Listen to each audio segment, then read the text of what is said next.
तब से ही ये जीव इस दुनिया में भटकता ही आ रहा है।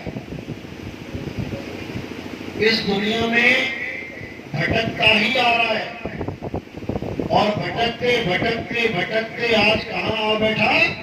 यहां आ बैठा।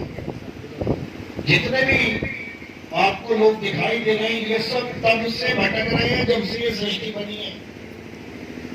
भटकते भटकते आज इस सत्संग के पंडाल में आप पहुंचे हैं। क्यों आप पहुंचे हैं? क्योंकि ये खोज कर रहे हैं। क्या खोज रहे हैं भाई?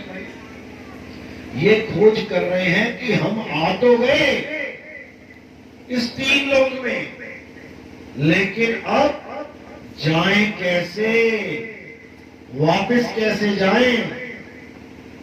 इसकी खोज करने के लिए इस दुनिया में लाखों लोग अलग अलग जगह पे सत्संग सुन रहे हैं, अलग अलग जगह पर जाके धूम धारण कर रहे हैं, अलग अलग तरीकों से भक्ति कर रहे हैं।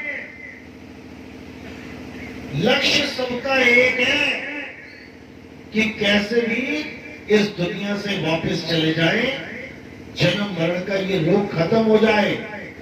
लेकिन ये भी सब नहीं समझ पा रहे हैं कि हम सबको बोल दें कि सब भक्ति इसलिए कर रहे हैं कि जन्म मरण का रोग खत्म हो जाए।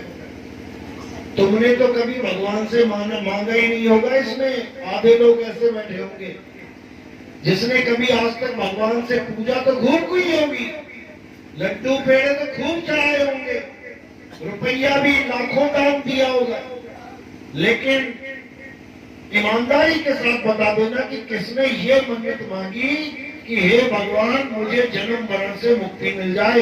अगर किसी ने मांगी है तो वो हाथ खड़ा कर देंगे। बहुत अच्छी बात है, 100 में से 8-10 हाथ खड़े हो गए, शुक्र है। और बहुत अच्छी बात है कि पूरी ईमानदारी के साथ बाकी लोगों ने हाथ खड़े नहीं किए, क्योंकि उन्होंने कभी मांगा ही नहीं। उनका ये लक्ष्य है ही नहीं कि हमारी मुक्ति हो। उनका क्या लक्ष्य है? हे भगवान, वोट आने वाले हैं, गांव का प्रधान बना देना। हे भगवान, इस बार एमएलए बना देना। हे भगवान, लड़का बड़ा हो गया है, नौकरी दिलवा देना, शादी करवा देना, बच्चे अच्छे पैदा हो जाए। बच्चा बीमार है, भगवान बच्चा ठीक करा देना। यही मांगते आए हो आज तक।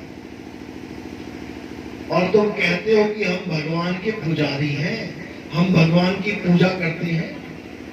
तुम्हारा आईक्यू लेवल कितना है अभी थोड़ी देर में तुम्हें पता लग जाएगा। एक राक्षस जिसको तुम हर साल आग लगा देते हो, रावण, तुम रावण को हर साल आग लगाते हो। उसने 10 बार शंकर जी के सामने अपना गर्दन काट के चढ़ा दी। तुमने कभी उंगली चढ़ाई? अगर तुम्हारी उंगली काट दी जाए, रख के कि आज तुम्हारी उंगली कटेंगी जितने मंदिर में आओगे, और भगवान तुम्हें वरदान दे देंगे, मिले ना मिले हमें नहीं पता, सबकी आज उंगलियां काटेंगी, सारी लाइन वाले भाग जाएंगे अपने अपने घर। एक भी भगत उंगली कटाने को तैयार नहीं है, लेकिन 10 बार उसने अपनी गर्दन चढ़ाई, लेकिन फिर भी उसको हम आग लगा देते हैं। क्या हम इस लायक हैं कि हम उसको आग लगाएं? जिसके मरने पर जो मर रहा था, तब भगवान राम ने अपने छोटे भाई को बोला कि जा बेटा, वो सामने जो बंदा मर रहा है ना, उससे ज्ञान लेके आ। किसको पता है ये बात? हाथ खड़े करो। पता है, अच्छी बात है, बुजुर्ग बैठे हैं, सबको पता होगी ये बात। राम जी ने कब कहा लक्ष्मण को कि जा बेटा इसकी आग लगा दिया? ना राम जी ने हनुमान जी को बोला, ना लक्ष्मण को बोला, किसी को नहीं बोला आग लगा दिया। बल्कि उन्होंने क्या कहा कि ऐसा ज्ञानी पंडित तीन लोक में विद्यमान नहीं है, जाओ इससे ज्ञान प्राप्त करके आओ। तो अपने भाई को वो ज्ञान प्राप्त करवा रहे हैं। तुम्हें किसने कहा आग लगाने को? तुम हर साल जाते हो, आग लगा के घर में आ जाते हो। ये प्रथा चली कहां से? किसने चला दी है? और बाकी राक्षसों को ले लो, जितने भी तुम राक्षस कहते हो कि राक्षस है, उन्होंने इतनी भक्ति करी कि भगवान को प्रकट कर दिया। नहीं किया तो बताओ, वरदान किसने दिया उनको? किसने दिए? जिन शंकर जी को तुमने कभी देखा नहीं, उन राक्षसों ने प्रकट कर दिया सामने। भोले शंकर को आना पड़ा और उन्होंने ये नहीं कहा कि मेरे बच्चों की नौकरी लग जाए, कि मेरे घर में सुख आ जाए, शांति आ जाए। उनका पहला वरदान, डिमांड क्या था? हे भगवान, मुझे अमर कर दो। अब अपना आईक्यू और उस राक्षसों का आईक्यू मैच करिए जरा। तुम्हारा इतना सा आईक्यू है कि तुम अपनी मकान दुकान से बाहर नहीं जा पा रहे हो, भगवान को इसी में तुमने सीमित कर दिया है। और वो राक्षस अपनी अमरता का वरदान मांग रहा है, लेकिन जिससे मांग रहा है वो खुद अमर नहीं है। ब्रह्मा जी से मांगा, ब्रह्मा जी प्रकट हुए, ब्रह्मा जी मुझे अमर कर दो। ब्रह्मा जी कहते भाई अमर तो मैं नहीं हूं, अमर तो मैं नहीं हूं, तुझे कहां से अमर कर दूं? ब्रह्मा विष्णु महेश में सबसे बड़े ब्रह्मा जी हैं, वो कहते हैं मैं अमर नहीं हूं। ब्रह्मा के बाद विष्णु अमर नहीं है, शंकर जी अमर नहीं है, तुझे कहां से अमर कर दें? भाई कुछ और मांग ले। अब वो दोबारा दिमाग लगाता है क्या मांगा जाए। छोटी मोटी चीज पे हाथ नहीं रखते ये, इनका लेवल बहुत ऊंचा है। अब वरदान मांग रहा है मैं 3 लोक पे राज करूं। तथास्तु, कर ले भाई। लेकिन उसको ये नहीं पता कि कब तक राज करेगा, जब तक तेरी मृत्यु नहीं हो जाती। तो बहुत लोगों ने 3 लोक पे राज के वरदान मांगे, फिर मर जाए। फिर एक धुरंधर आ गया, अब वो दिमाग लगा रहा है ब्रह्मा जी मुझे पता है कि तुम कोई भी वरदान दोगे, लेकिन मेरी मृत्यु फिर भी तुम्हारे हाथ यानी देवताओं के हाथ हो जाएगी। अब दिमाग लगा रहा है क्या किया जाए, क्या किया जाए। तो क्या बोला, मुझे ऐसा वरदान दो मैं दिन में ना मरूं, रात में ना, मैं धरती में ना मरूं, मैं आसमान में ना, मैं आदमी से ना मरूं, मैं जानवर से ना, मैं अस्त्र से ना मरूं, मैं शस्त्र से ना, मैं घर के अंदर ना मरूं, मैं बाहर ना मरूं।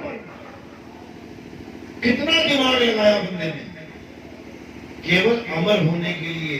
बात वही लाना चाहता है वो कि ऐसा वरदान मिल गया, अब दिन में नहीं, रात में नहीं, अंदर नहीं, बाहर नहीं, धरती पे नहीं, आसमान पे नहीं, आदमी नहीं, जानवर नहीं, अस्त्र नहीं, शस्त्र नहीं, और क्या चाहिए। लेकिन उसको नहीं पता कि इन दोनों के बीच में भी एक मुसीबत खड़ी है। सुबह और रात के बीच में शाम खड़ी है, घर के अंदर और बाहर के बीच में चौखट पड़ी है, धरती और आसमान के बीच में जांग पड़ी है, अस्त्र और शस्त्र के बीच में नाखून पड़े हैं, आदमी और जानवर के बीच में नर पशु है। वो नहीं जानता था इस बात को, इसलिए मारा गया। अब ये सारा दिमाग दे कौन रहा है? कौन देता है उनको दिमाग? राक्षसों को कौन कहता है जाओ भक्ति करके आओ? उनका गुरु, राक्षसों का गुरु कौन है? वो शुक्राचार्य। देखो राक्षस भी कितने इंटेलिजेंट है कि गुरु धारण करके बैठे हैं। इंटेलिजेंट तो राम और कृष्ण जी भी हैं। राम जी के गुरु का नाम वशिष्ठ जी, कृष्ण जी के गुरु का नाम संदीपन जी। देखो इंटेलिजेंट वो भी है। अब तुम कितने इंटेलिजेंट हो? कौन कौन है जिसने यहाँ पे आज तक गुरु धारण नहीं किया? हाथ खड़े करो ईमानदारी से, ईमानदारी दिखाओ, ईमानदारी से। बहुत अच्छी बात है, केवल 1 2 3 4 लोगों ने, 5 6 7, बहुत बढ़िया। यानी बाकी सब गुरुमुख हैं यहाँ पे। बहुत सुंदर, चाहे कैसा भी गुरु धारण किया हो, इससे कोई मतलब नहीं, लेकिन you are on the track.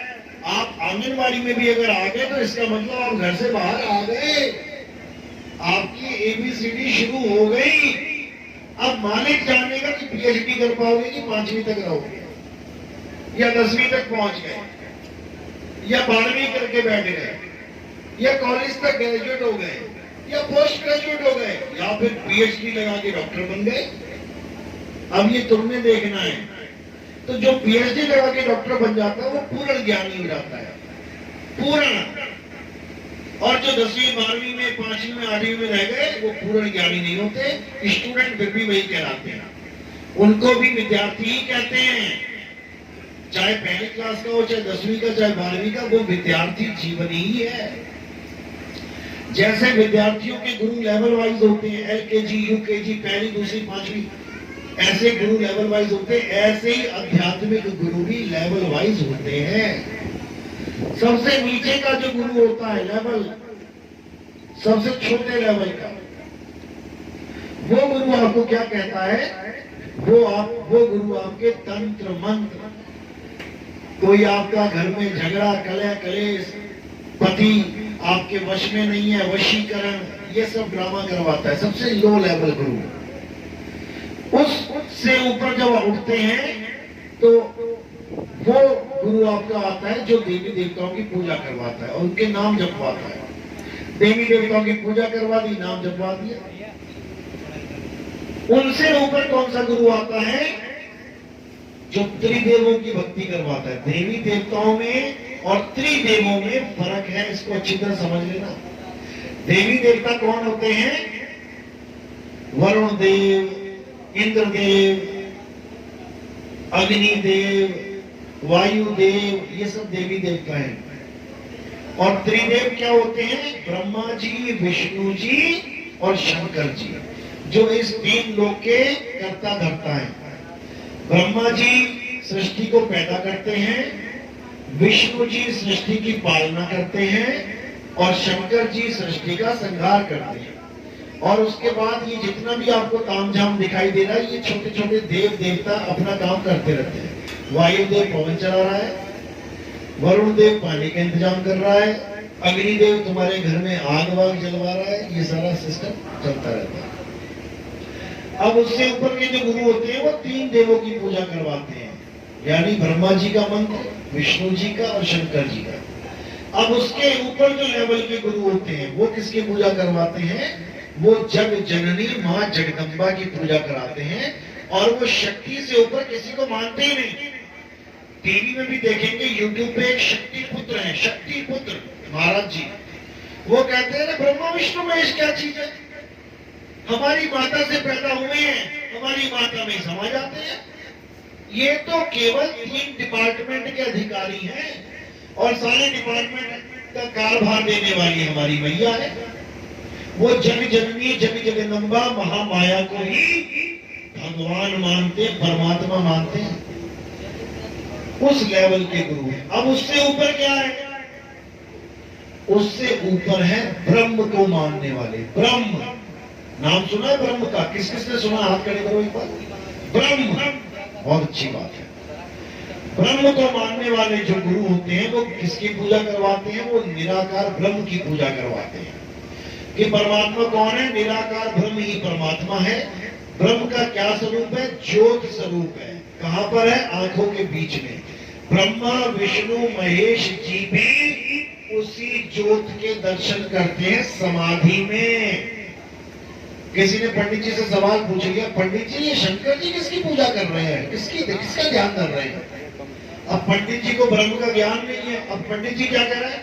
अरे विष्णु जी, शंकर जी विष्णु जी की कर रहे हैं, विष्णु जी ब्रह्मा जी की कर रहे हैं, ब्रह्मा जी शंकर जी की पूजा कर रहे हैं। किसने ये जवाब सुना है बचपन में? ये बात किसने सुनी है? हाथ खड़े करो। बहुत अच्छी बात है, क्योंकि सब कुछ हमारे तुम्हारे में ही चल रहा है, यहाँ पे ये सब चल ही रहा है। अब पंडित जी को ब्रह्म की जानकारी नहीं है, वरना पंडित जी एक ही लाइन में खत्म कर देते कि ब्रह्मा विष्णु महेश तीनों ब्रह्म के पुजारी हैं। लेकिन पंडित जी को निराकार ब्रह्म की कोई अवस्था का ज्ञान नहीं, इसलिए उन्होंने अपना पीछा छुड़ा दिया कि तीनों एक दूसरे की, जबकि तीनों एक दूसरे की पूजा क्यों करेंगे? तीनों का अपना अपना अलग डिपार्टमेंट है। जब भी उन्हें आपस में मिलना होता है, इधर गायब हो गए, उधर प्रकट हो गए। तीनों आपस में एक साथ खड़े भी देखे कितनी बार, आपस में बातें भी करते हैं। तो एक दूसरे की भक्ति करने की क्या जरूरत है भाई? भक्ति उसकी की जाती है जिसको तुम प्राप्त करना चाहते हो। जैसे राक्षसों ने भक्ति करी शंकर जी की, वो प्राप्त करना चाहते कि आओ यहां पर, तो ऐसे ही शिव जी, शंकर जी किसकी पूजा कर रहे हैं? समाधि में बैठ के युगों युगों तक पूजा करते हैं, ध्यान लगाते हैं। पार्वती आके पूछती है आप किसकी पूजा कर रहे हो? देवों के देव महादेव तो तुम हो, हम तो तुम्हें महादेव मान बैठे हैं, तुम किसका ध्यान लगा रहे हो? तब आप एक ग्रंथ पढ़ेंगे शिव स्वरोदय। किस किसने नाम सुना है ग्रंथ का? शिव स्वरोदय। 1 2 3 लोगों ने। बहुत अच्छी बात है। हाथ खड़ा होना, this is the positive sign that you are a researcher, कि तुम जीवन में खोज कर रहे हो, कुछ ना कुछ पढ़ रहे हो, खोज रहे हो। तो जो शिव स्वरोदय को जानते हैं उसमें बिल्कुल स्पष्ट प्रश्न और उत्तर चल रहे हैं। पार्वती ने पूछा, हे भोले शंकर, हम आपको ही सबसे बड़ा मानते हैं, देवों के देव महादेव, कालों के काल महाकाल, आप किसकी पूजा में लगे रहते हो? मुझे तक तुमसे बात करने के लिए इतने साल इंतजार करना पड़ता है, कब समाधि तोड़ोगे तो मैं तुमसे बात करूंगी। तब उन्होंने क्या बोला कि मैं निराकार निरंजन उस ज्योत स्वरूपी ब्रह्म की साधना करता हूं। बिल्कुल क्लियर। तो शंकर जी किसकी साधना करते हैं? एक नाम सुना होगा आपने, अलग अलग निरंजन। अब ये कौन है? क्या इसकी फोटो देखी किसी ने? हाथ खड़े करो जिसने ये फोटो देखी हो अलग निरंजन की। अच्छा, फोटो देखी आपने अलग निरंजन की? क्या बात है। देवी देवता मिलके ना देख पाए उसको कभी, तो उसका नाम रख दिया अलग। अलग का मतलब क्या होता है? जिसको कोई लख नहीं सकता, जिसको इस 3 लोक में कोई लग ही नहीं सकता। लेकिन खुशी की बात है इस गांव में किसी ने लग लिया उसको कोई नहीं लग सकता। वो अलग निरंजन है। वही ब्रह्मा विष्णु महेश जी को इस सृष्टि में उत्पन्न करता है, कार्यभार सौंपता है, और उसके बाद कार्य पूर्ण होने के बाद उन तीनों को लय कर देता है। यानी जैसे पैदा किया वैसे ही संहार कर दिया। उसके बाद जब दोबारा सृष्टि बनानी होती है तो ब्रह्मा विष्णु महेश जी को दोबारा से पैदा कर दिया जाता है। इसका प्रमाण कहां मिलेगा आपको? शिव पुराण पढ़िए, देवी भागवत पुराण पढ़िए, विष्णु महापुराण पढ़िए। आपको एक एक लाइन वही लिखी मिलेगी जो मैं बोल रहा हूं। कोई गलती से ये मत सोच लेना कि ब्रह्मा जी अमर हैं, विष्णु जी अमर हैं या शंकर जी अमर हैं। बिल्कुल नहीं, बिल्कुल भी नहीं। कोई अमर है ही नहीं। जिसने शरीर धारण कर लिया वो कभी अमर हो ही नहीं सकता, क्योंकि जो पैदा हुआ है वो आज नहीं तो कल, कल नहीं तो परसों उसको जाना पड़ेगा। अब हमारी छोटी बुद्धि क्या करती है? उनकी उम्रें बता रखी है गीता में कि कितने कितने कितने लाख साल बाद एक ब्रह्मा की मृत्यु होती है। तो हम सोचते हैं इतने लाख साल की उम्र अमर ही है। हम सोचते हैं इतने इतने लंबे लंबी उम्रें हैं, अमर ही है। अमर नहीं है भाई, अमर नहीं है। अमर वो होता है जो कभी मरे ही नहीं। अमर वो होता है। अमर कौन है? अमर केवल और केवल, केवल और केवल, और दूसरा कोई नहीं, आत्मा है। जिसकी महिमा गीता में कृष्ण जी ने इतनी बार गाई है। किसकी महिमा गाई गीता में? अपनी नहीं गाई है कि मैं परमात्मा हूं, मैं भगवान हूं। अपने लिए तो उन्होंने बोला मैं काल हूं। सारी दुनिया को बनाने वाला, सारी सृष्टि को खत्म करने वाला मैं ही काल हूं। लेकिन उन्होंने महिमा आत्मा की गाई है। हे अर्जुन, इस दुनिया में दो प्रकार के तत्व हैं, एक असत, एक सत्य। असत तो ये सारे शरीर हैं जितने भी दिखाई दे रहे हैं। क्यों? क्योंकि असत्य की परिभाषा ही यही है, जो पैदा होए और मर जाए, जो उत्पन्न होए और जिसका अंत हो जाए, और जो पल पल बदले वो असत्य है। क्या ये शरीर पल पल बदल नहीं रहा? रोज बदल रहा है, रोज।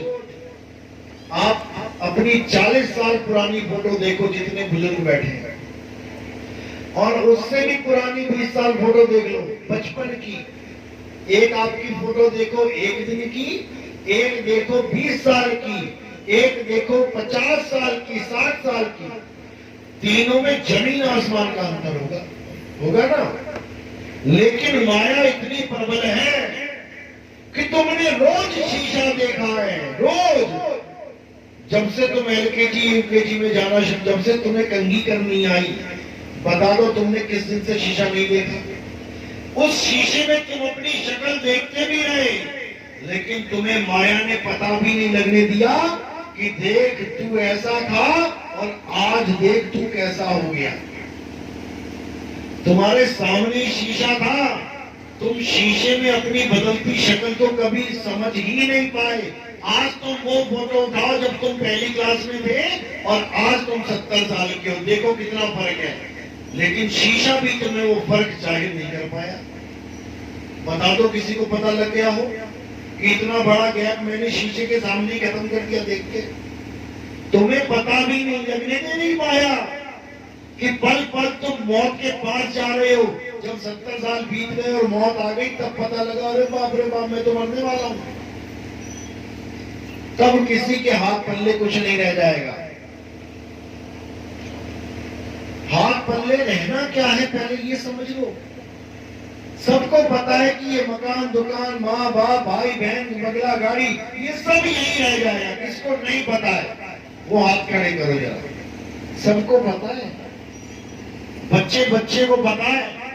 लेकिन फिर भी इस दुनिया की दौड़ में हमें सारे गुरु ऐसे मिल रहे हैं जो कह रहे हैं ठीक है जब छोड़ के जाएंगे तब देखेंगे, अभी तो कर ले इकट्ठा। अच्छी बात है, क्योंकि ये पेट भी तो दे रखा है साथ में भगवान ने, काम तो करना पड़ेगा। लेकिन केवल पेट ही पालते रह गए तो ये मनुष्य चूल्हा किस काम का? इससे अच्छा तो गला बना लेता, ना बिजली का बिल देना पड़ता, ना रहने का कोई किराया देना पड़ता, ना सवारी के लिए बसों में ट्रेनों में रिजर्वेशन कराना पड़ता। भाई पेट ही पालना है तो गधा भी पाल रहा है, घास खाता है मजे से, डकार मार के सो जाता है। अगर पेट ही पालना है तो ऐसा कोई जीवन दे देते। फिर ऐसा जीवन दे दिया कि हाय हाय हाय नौकरी नहीं है, घर के कैसे खर्चे निकलेंगे, टेंशन, दिमाग, नौकरी चली गई, बंदा फांसी में लटक गया। फिर पढ़ाई लिखाई का झगड़ा, पेट ही तो पालना है। लेकिन नहीं, पढ़ पूरा दिन बच्चा कहता है क्या पागल लोग मेरे पीछे पड़ गए। पेट ही तो पालना है, पाल लेंगे। ये इतना मुश्किल जीवन, सबसे मुश्किल जीवन इंसान का जीवन है। 1,84,000 में देख लो, बताओ चिंता किसी और जानवर ने अपना हॉस्पिटल खुलवाया आज तक? कोई जानवर हॉस्पिटल खुला के नहीं बैठा, कोई जानवर टेंशन में कभी आत्महत्या नहीं कर रहा है। एक भी जानवर ने आज तक आत्महत्या नहीं करी कि कोई कहे कि मैं बड़ा दुखी हो गया संसार से, यार मैं तो जा रहा हूं भगवान के पास। इंसान ही फांसी पे लगता है, इंसान ही जहर खा रहा है, इंसान ही ट्रेनों के आगे कूद के जान दे रहा है, बिल्डिंगों से छलांगे मार रहा है, क्योंकि सबसे दुखी जून इंसान जून ही है। बाकी सब मजे कर रहे हैं, लेकिन इंसान पागल हुआ पड़ा है। केवल 50 साल 60 साल बिताने की चिंता इसको इतनी है कि दूसरों का माल लूटने से भी बाज नहीं आ रहा। अभी ये सड़क देखी मैंने, यहाँ पर ऐसी सड़क मैंने जीवन में कभी नहीं देखी होगी, वो भी इतनी अच्छी मार्केट में। हैरान हो गया मैं, कमाल ही हो गई ये तो। ऐसे ईंटें खड़ी हुई है ऊपर की और उन ईंटों को मैं ढक ढक ढक ढक ढक आ रहा है। मैंने कहा कमाल ही है।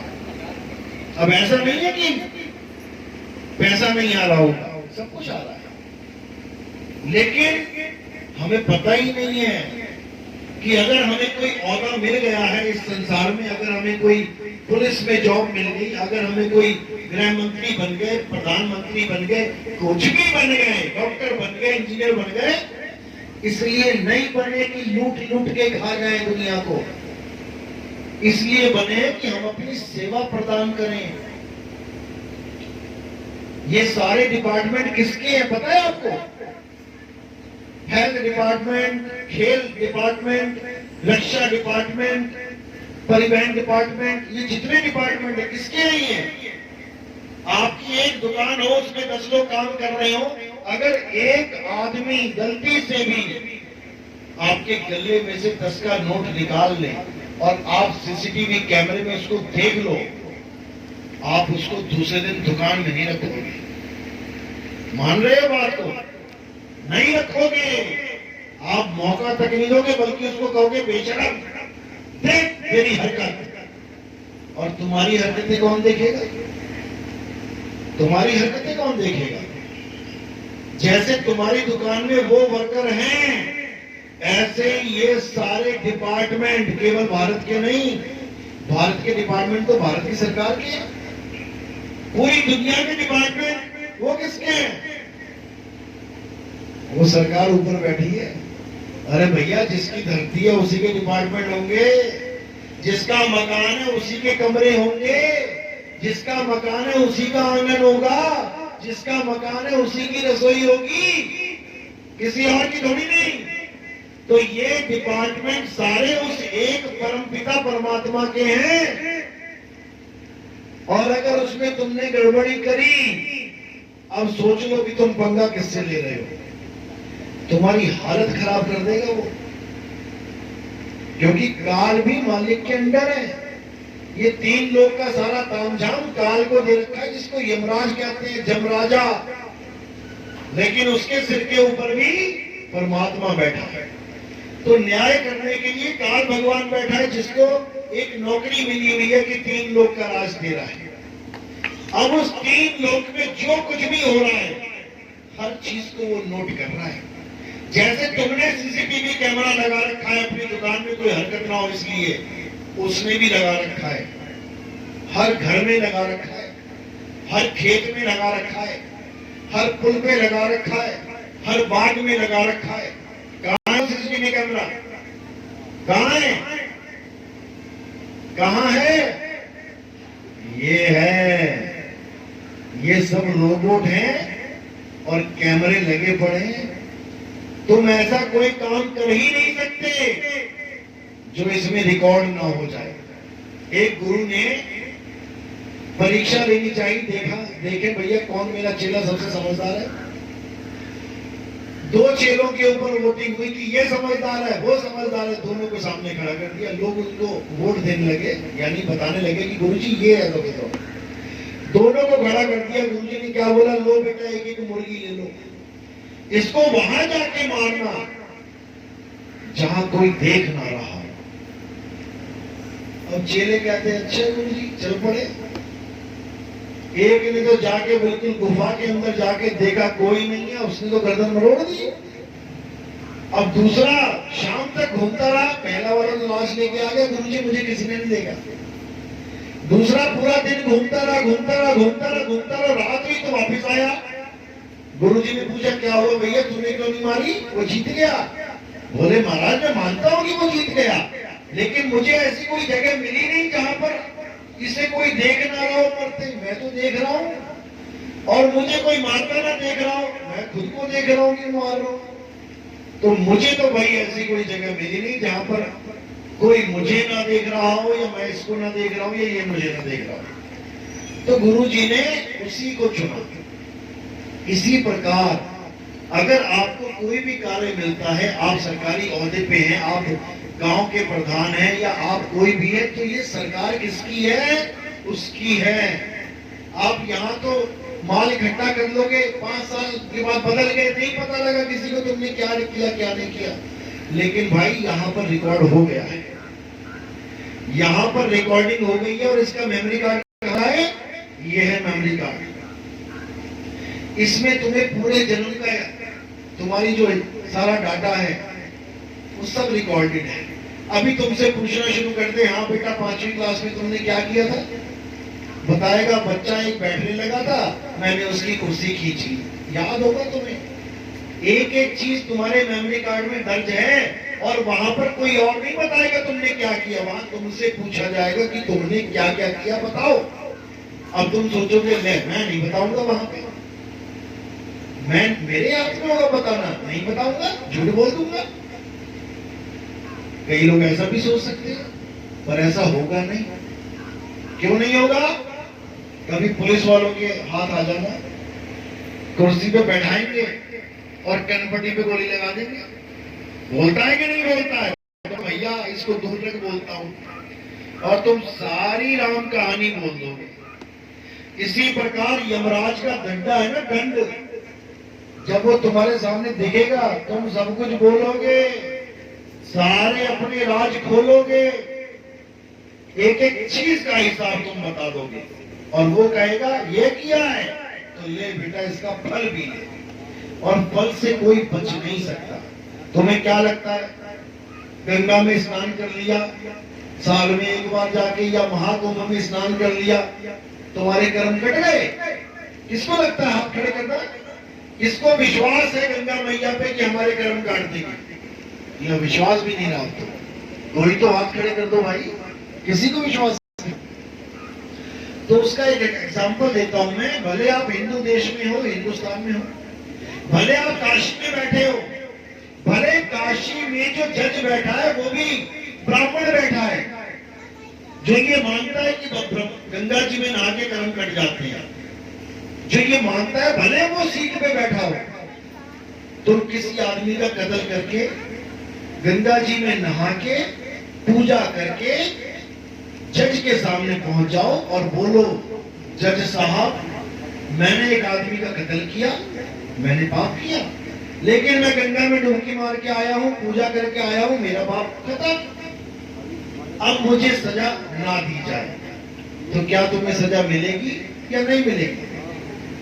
पक्की बात है। देख लो, हिंदू देश है, पीछे पड़ जाएंगे लोग तुम्हारे कि हमारी गंगा जी पे प्रश्न उठा दिया। गंगा का पुत्र कौन था? भीष्म पितामह। अपने बच्चे की गलतियां कौन माफ करता है सबसे ज्यादा, पापा या मम्मी? मम्मी। देखो चेहरे कैसे गिर गए। पापा से तो लट्ठी बजेंगे। गलती करके देखना जरा, समझाएगा पापा तुम्हें अच्छे से। माँ ही सब कष्टों को दूर करती है, माँ ही सब गुनाह को माफ करने की ताकत रखती है। बड़े से बड़ा गुनाह बच्चा करके आया हो, माँ तब भी कहेगी बेटा घबरा मत, मैं हूं, चिंता मत कर, मेरे पीछे छुप जा, आने दे, मैं देखती हूं। वो गंगा माँ जिसका पुत्र भीष्म पितामह, पूरे महाभारत में सबसे दर्दनाक मौत किसकी हुई? किसकी? भीष्म पितामह। बाकी सारे के सारे एक तीर लगा वो गया वो गया, एक गदा मारी वो गया हो गया, बाला मार दिया वो गया हो गया, 2-2 मिनट में गए। अब भीष्म पितामह को जब तीर लगे, कितने तीर लगे? ऊपर से नीचे तक छेद दिया गया। इतने तीर मारे, इतने तीर मारे कि तीरों की शैया बन गई, बेड बन गया, आराम से लेट गया। अब पूरी रात गुजार रहा है और सोच रहा है कि सब आराम से मरे, बढ़िया बढ़िया मौत मरे, अरे मुझे बीच में लटका दिया, मुझे इतनी दर्दनाक मौत दी जा रही है, ऐसा क्या गुनाह कर दिया मैंने? क्योंकि वो ज्ञानी पुरुष थे, उनको पता था कि इस दुनिया में अगर कोई भी रिएक्शन होता है तो वो एक्शन की वजह से होता है। कोई भी कहते ना क्या हुआ इसको, हॉस्पिटल में भर्ती कैसे हो गया? रिएक्शन हो गया। रिएक्शन कैसे होता है? जब कोई एक्शन किया गया, कोई गोली ऐसी खा ली, कोई इंजेक्शन ऐसा लगवा दिया जिससे रिएक्शन हो गया। अब भीष्म पितामह ने 100 जन्म पीछे के देख लिए कि एक भी मनुष्य चोले में ऐसा मैंने कोई पाप किया ही नहीं जो मुझे इतने तीर मारे जाएं और मैं मृत्यु शैया पर इंतजार करूं मौत का। इतनी दर्दनाक मौत मेरे हिस्से में आई तो क्यों आई? अभी जवाब मांगते हैं। इससे किसको बुलाया? कृष्ण जी को। आ जाओ प्रभु, आगे प्रभु। अब कह रहे हैं 100 जन्म तक मैंने ऐसा कुछ नहीं किया जो मुझे ये हालत है मेरी। ये तो आपकी दुनिया में घोर अन्याय हो रहा है, क्योंकि यहाँ का रूल यही है, फॉर्मूला एक ही है, जो करोगे सो भरोगे। तो जब मैंने कुछ किया ही नहीं तो मुझे ये भुगतान क्यों भुगताया जा रहा है? तब कृष्ण जी ने कहा कि हे भीष्म पितामह, आप केवल 100 जन्म देख रहे हो, 101वां देखो। जब उन्होंने और पीछे देखा तब उन्होंने देखा कि एक राजा बनके वो एक रथ के ऊपर सवारी कर रहे थे, जा रहे थे कहीं पे। घोड़े के सामने एक सांप आके बैठ गया। अब भीष्म पितामह का घोड़ा रुक गया, आगे ना बढ़े। तो भीष्म पिता ने क्या किया? तलवार खींची म्यान में से, क्या किया? सांप को काट दिया। किसने सुनी ये कहानी? हाथ खड़े करना। उन्होंने मारा नहीं सांप को, उन्होंने एक लाठी की तरह, जैसे डंडे से उठा के हम किनारे करते हैं, सांप को अपनी तलवार से उठा के किनारे फेंक दिया और घोड़े पे, रथ पे सवार होकर चले गए। कोई गुनाह किया क्या? कोई गलत काम किया क्या? तो उन्होंने भी पूछा कि भाई मैंने कोई गलत काम तो इसमें किया ही नहीं था, क्योंकि उतना ही दृश्य देख पा रहे थे। क्योंकि अगर ज्यादा देख सकते होते तो वहीं पता लग जाता कि मैंने क्या गलत किया। तो कृष्ण जी अपनी ताकत से दिखाते हैं उसको कि देख, तू तो चला गया था, लेकिन तूने जहां पर उस सांप को फेंका वो कटीली झाड़ियां थी, ये लंबे लंबे कांटे थे वहां पे, और वो सारे कांटे उस सांप के इतने चुभ गए कि बेचारा वहीं पर अटक गया और वहीं छटपटाता रहा और श्राप देता रहा कि जिसने मेरी ऐसी हालत की है उसकी भी भगवान ऐसी हालत करना। तो उस श्राप की वजह से भीष्म पितामह, गंगा पुत्र भीष्म पितामह, जिसकी मां उसके पाप नहीं काट पाई, उसको मृत्यु शैया पे लेटना पड़ गया। तो हमारी और तुम्हारी क्या औकात है भाई?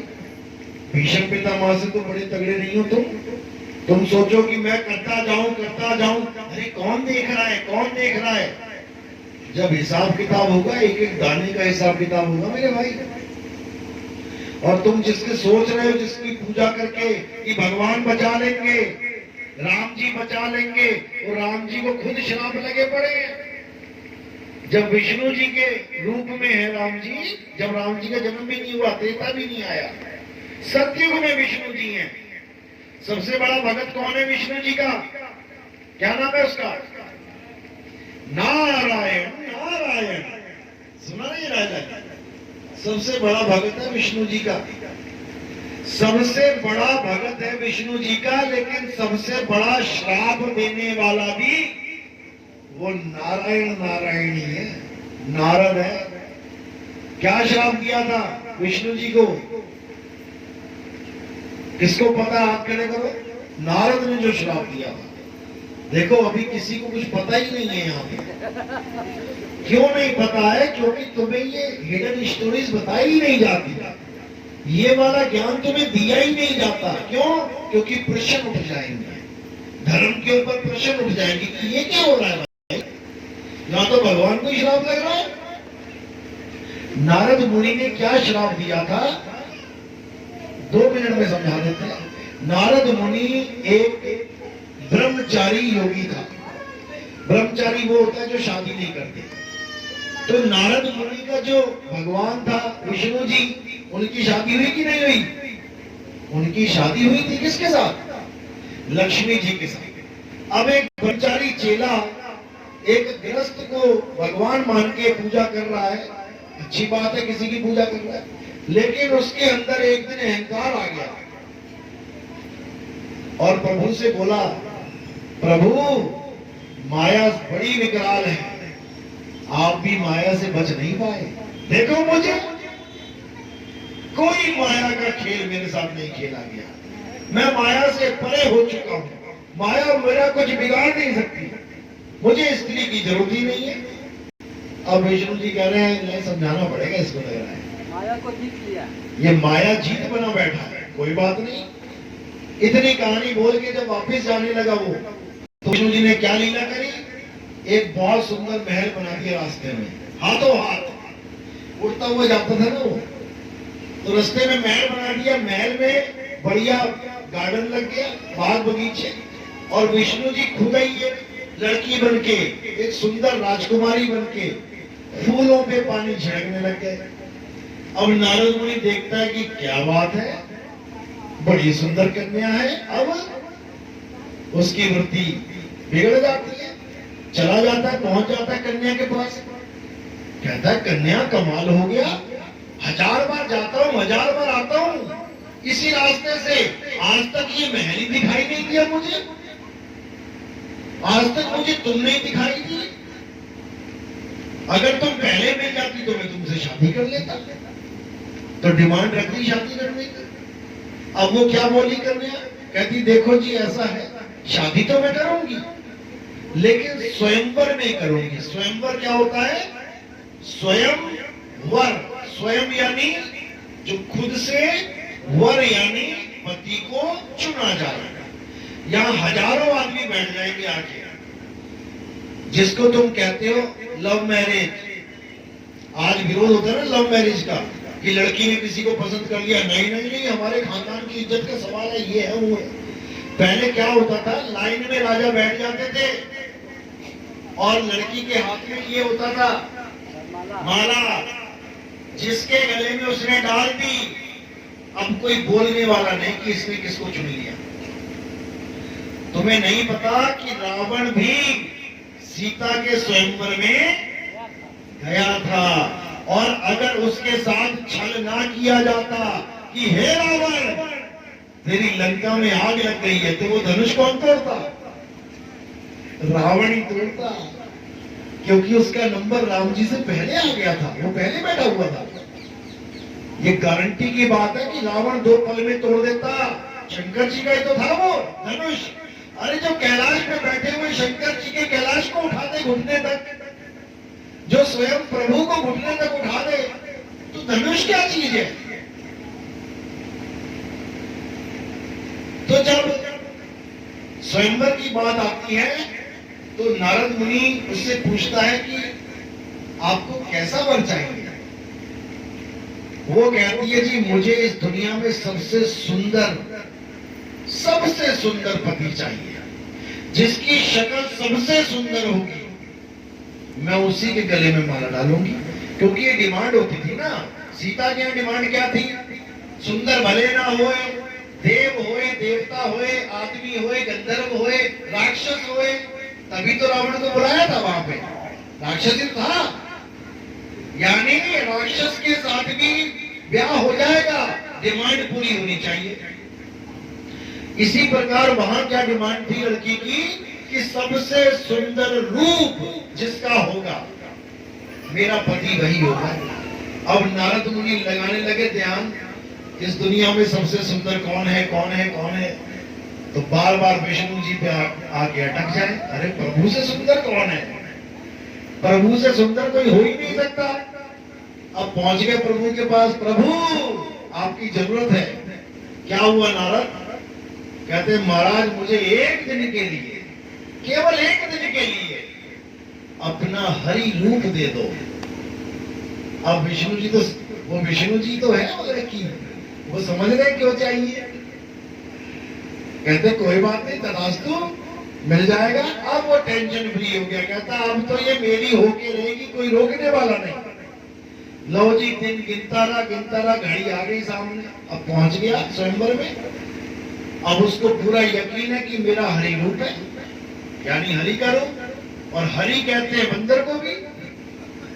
तो वो जहां के बैठा, लड़कियां आई साथ में, माला लेके आई लड़की, उसको क्रॉस कर दी।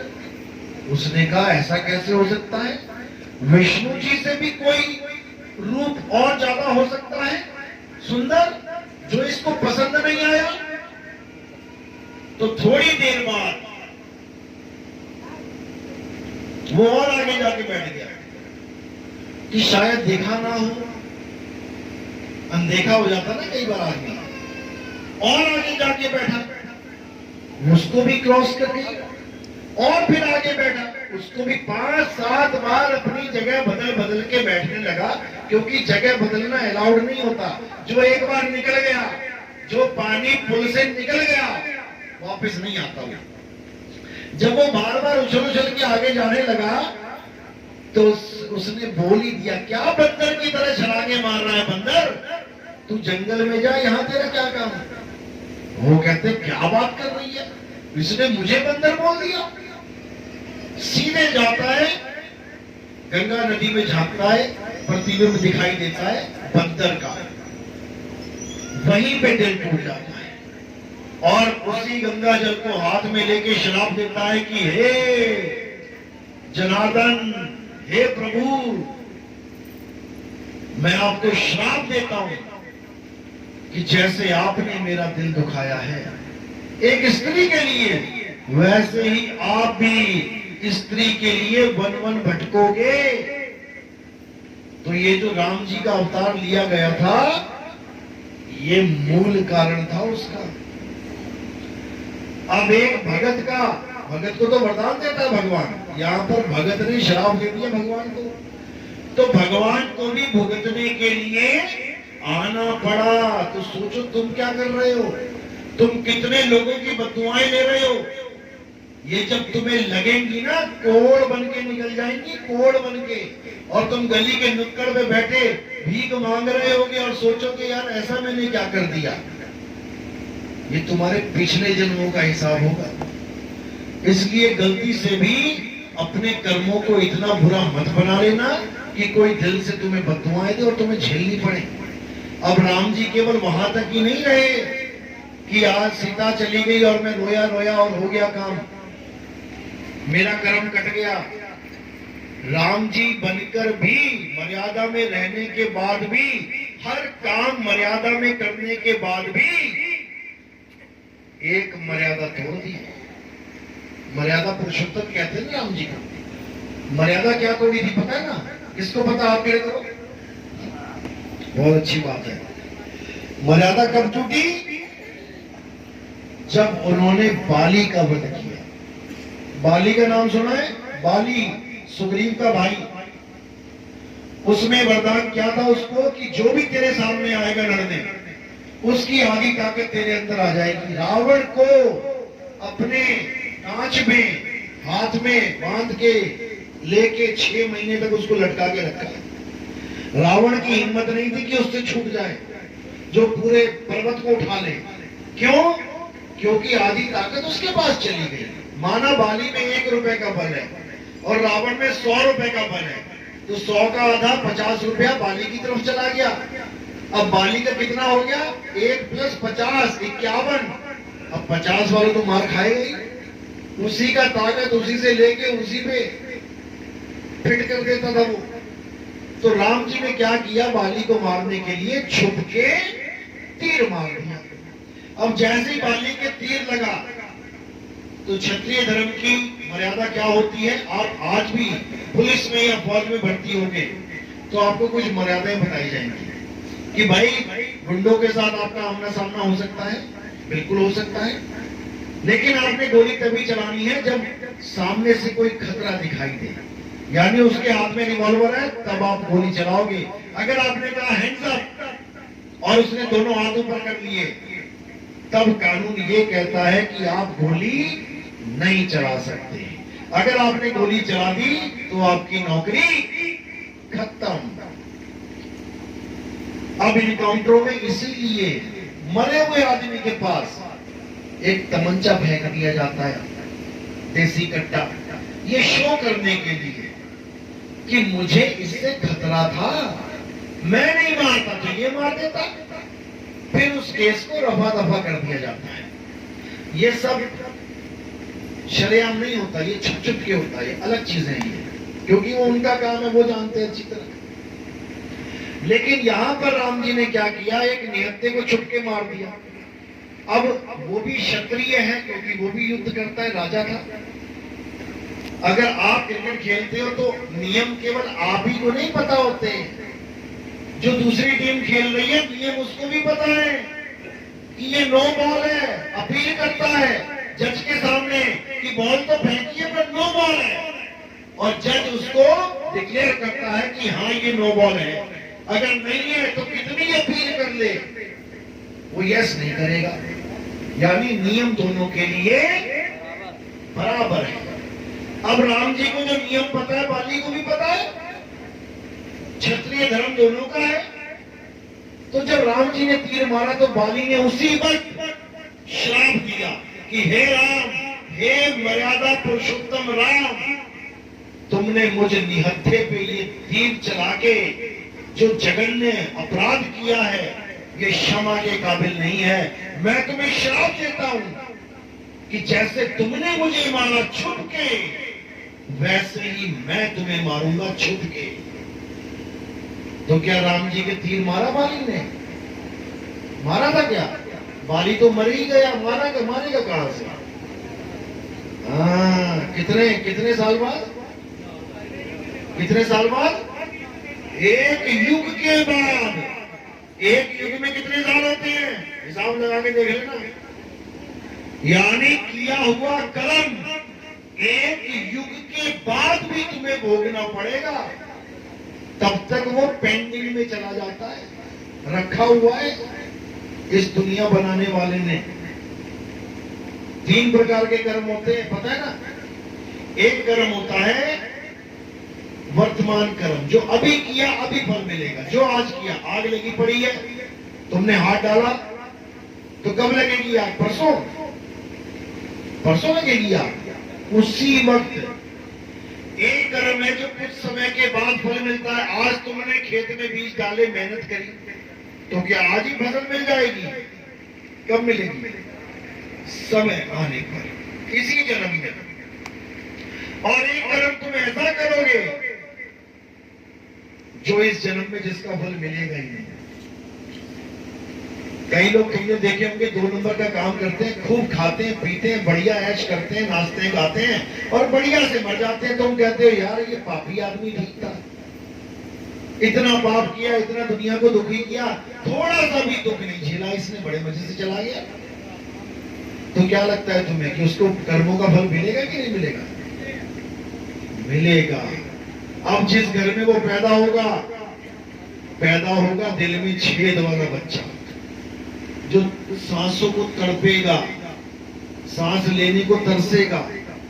पैदा होगा ऐसा बच्चा जिसको कैंसर होगा, ऐसा बच्चा पैदा होगा जिसको पोलियो होगा, जो अंधा होगा, जो बहरा होगा, जिसको देख देख के तुम कहोगे भगवान ने बड़ा गलत किया इस बच्चे के साथ। देखो दोनों पैरों में पोलियो हो गया, बेचारा घिसिट घिसिट के चल रहा है, भगवान ने बड़ा गलत किया। भगवान किसी के साथ ना अच्छा करता है ना गलत करता है, क्योंकि उसकी दुनिया का नेम प्लेट यही है, जो करोगे सो भरोगे। तो किसके साथ अच्छा किया जाए और किसके साथ भगवान बुरा करे, ये तुम्हारे ही बीज हैं। तुमने गेहूं बोया और तुमको भगवान जी मक्का हो जाएगा क्या? नहीं होगा। जो करोगे, जो बोओगे वही काटोगे। तो जब वो युगों युग के बाद भी झेलना पड़ रहा है, वो भी उसको जिसको हम भगवान मानते हैं, तो जब भगवान को झेलना पड़ रहा है तो भगत को कौन बचाएगा भाई? मुझे तो ये बता दो, भगत को कौन बचाएगा? जिस देश के प्रधानमंत्री की इज्जत ना हो, उस देश के जनता की इज्जत कौन करेगा? समझो, हमें अगर बचना है इस काल जाल से, हमारे पास केवल एक ही ऑप्शन है, और वो ऑप्शन है सत्य को जान जाओ। सत्य क्या है?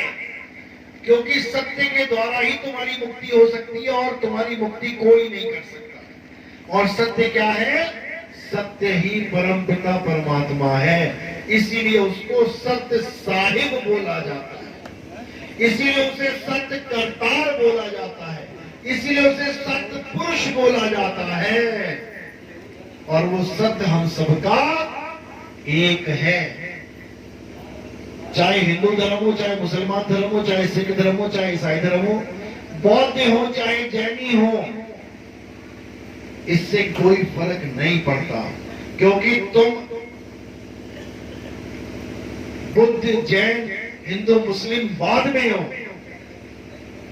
पहले तुम इंसान हो। और इंसान इसलिए हो क्योंकि तुम इंसानी जन्म में आए हो। जब तुम इंसान भी नहीं थे तब तुम क्या थे?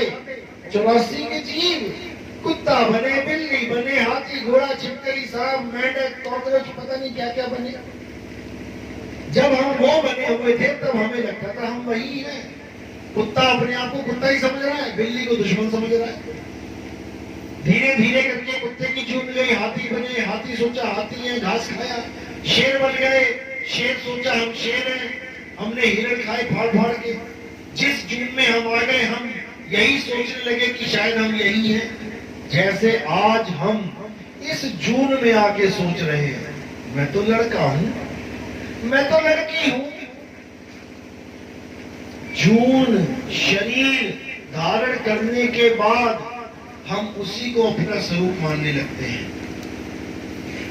लड़के का शरीर मिल गया तो मैं लड़का हूं, लड़की का शरीर मिल गया मैं तो लड़की हूं। अरे भाई, ना तू लड़का है ना तू लड़की है, तू एक जीवात्मा है। लड़का लड़की का शरीर तो मात्र एक डिजाइन है, मात्र एक डिजाइन है। 5 तत्वों का शरीर आदमी का भी है, 5 तत्वों का शरीर औरत का भी है। ना एक तत्व इधर ज्यादा, ना एक तत्व इधर कम। तो फिर कैसे वो 5 तत्व लड़का बना हुआ है और कैसे वो 5 तत्व लड़की बने हुए हैं? मात्र डिजाइन का फर्क है।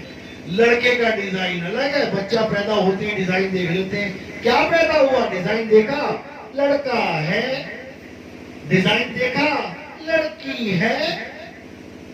जैसे ये कपड़े, एक आदमी का पैजामा और एक लड़की का पैजामा, लेडीज का पैजामा दोनों टांग दिए। अब तुम्हें कहा भैया लेडीज वाला पैजामा ले आना। अब तुम दोनों को देखोगे, हाँ ये जेंट्स का, ये है दोनों कपड़े एक ही कपड़े के आधा आधा करके बनाए गए कपड़े, लेकिन फिर भी वो कपड़ा लेडीज कहला रहा है, वो कपड़ा जेंट्स कहला रहा है। फर्क कोई नहीं है, एक ही कपड़े के दोनों रूप बना दिए। चमड़े का पर्स बना दिया जेंट्स पर्स, लेडीज पर्स। अब कोई आदमी लेडीज पर्स लेके घूमे मार्केट में ऐसे टांग के, लोग कहेंगे है पागल, लेडीज पर्स लेके घूम रहा है। जबकि वो बने दोनों किसके? चमड़े के। चमड़ा ना लेडीज ना जेंट्स, केवल डिजाइन का फर्क है। चश्मा लेने गए, भैया चश्मा देना, सबसे पहले क्या पूछेगा वो? लेडीज दो की जेंट्स? अब बताओ, प्लास्टिक की लेडीज और जेंट्स होती है, लेकिन डिजाइन लेडीज और जेंट्स होता है। इसी प्रकार जब ये हवा, पानी, आग, धरती और आकाश लेडीज जेंट्स नहीं है, तो इन्हीं पांचों के बनाए हुए पुतले लेडीज और जेंट्स कैसे हो गए? केवल डिजाइन की वजह से।